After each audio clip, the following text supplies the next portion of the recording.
పశ్చిమ బెంగాల్ రాజకీయాల్లో సంచలన పరిణామాలు చోటు చేసుకుంటున్నాయి. మమతా బెనర్జీ నేతృత్వంలోని తృణమూల్ కాంగ్రెస్లో అంతర్గత విభేదాలు బహిర్గతమవుతున్నాయి. పార్టీ నుంచి బహిష్కరణకు గురైన తృణమూల్ ఎమ్మెల్యే రిటభ్రత బెనర్జీ తాజాగా చేసిన వ్యాఖ్యలు రాజకీయ వర్గాల్లో చర్చనీయాంశంగా మారాయి.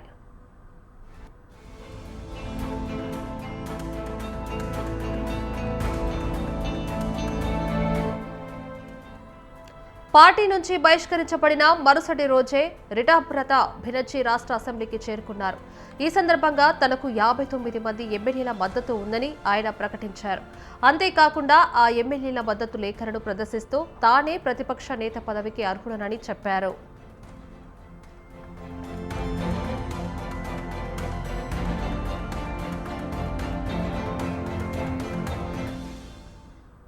రిటభ్రత బెనర్జీతో పాటు అరూప్ రాయ్, షియూలి సహా, అక్రుజ్బాన్ తదితర ఎమ్మెల్యేలు కూడా అసెంబ్లీకి రావడం మరింత ఆసక్తి రేపింది.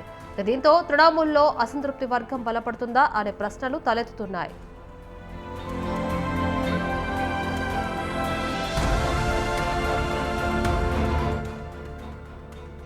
ఈ నేపథ్యంలో ఉత్తర బెంగాల్కు చెందిన ఎమ్మెల్యే సబీనా యాస్మిన్ కీలక ప్రకటన చేశారు.